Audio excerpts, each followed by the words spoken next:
Hey, this is Cole Kornberg. We're at the 2019 World Shooting Championships, NRA Championships here at Peacemaker Training Center in West Virginia. We're at the Devil Dog Bullseye stage. I'm here with Jon Shue, Marine Corps vet, also two-time national champion bullseye shooter. I wanted to ask him a few questions about bullseye because there's not a lot of people that know about it, and then we're going to have him shoot one of our pistols downrange to kind of show you what technique goes into it. Thanks for joining us, man. Appreciate it. Thank you. Appreciate having me. So a lot of people don't know what bullseye is. What is bullseye? Traditional NRA traditional pistol is shot one-handed. It's shot at 25 and 50 yards, and it's always unsupported. It's one of the harder disciplines. That's why you don't really hear a lot of it. Just because generally people don't shoot a lot of it because it is a difficult skill. So yeah, there was a lot of guys coming through, big names, having a really hard struggle. Would you say that it could potentially help a lot of people become a better shot in the disciplines just by being able to control it better?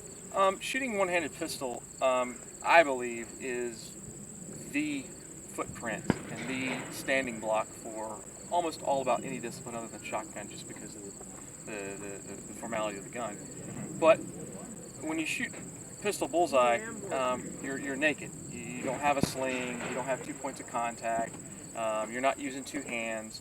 You're not using anything to help you build a position. It's just you, your hand, your eyes, and a trigger finger. That's pretty much it. Yeah, and a lot of guys were having the issue because as you are holding that out there, I mean, you've got to rely on a lot of muscles that you're not used to using. Correct. So what's a good way for the people to watch to say, hey, you know, this is a good way for you to sit at home and train? I know you talked to me about dry fire a while back. I do dry fire a lot, but one of the things I do if I'm checking emails, I always have a phone on me somewhere because we live in 2019.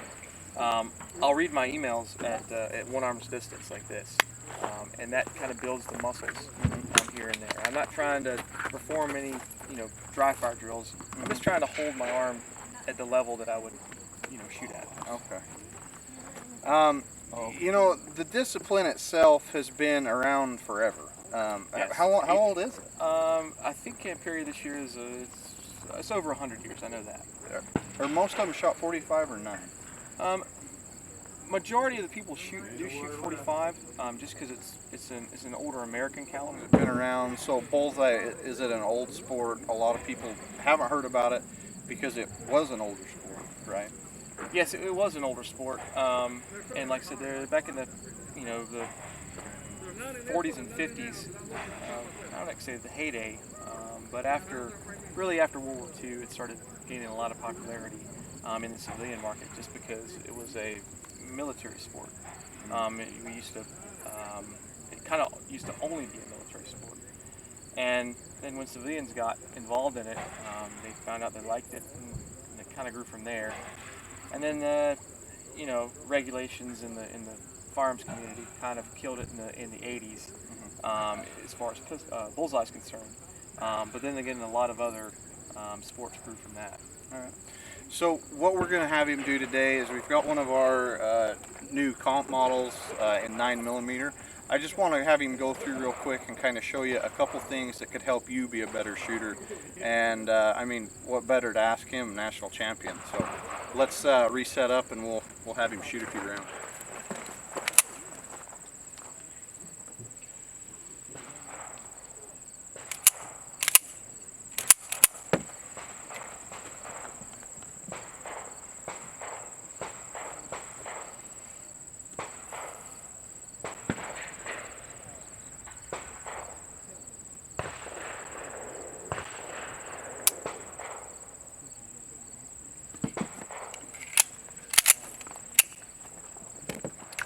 When I approach the bench, first thing I'm going to do is I'm going to get my good grip.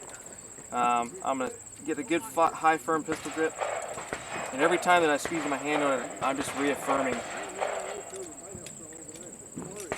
what my previous 10,000 grips feels like. When I maintain it, then I get my natural point of aim. My natural point of aim is off, then I'll move my feet. When I'm in my position, all I'm worrying about is getting at least one or two good dry fire shots. I don't care about anything else other than that dry fire. The front sight, Gun goes off. Follow through. Now I'm ready to shoot my string. Take my magazine. I'm gonna load the gun. All right, I'm gonna go through that same process what I just did. The only difference between that dry fire shot and the live fire shot is recoil. And the next thing I'm trying to do is constantly align those sights. Gun's gonna go off. I'm gonna mitigate recoil, and I'm gonna try to maintain that sight alignment the entire time through the recoil. And when I'm done, I'm gonna relax, make the gun clear, and go down and score and repair.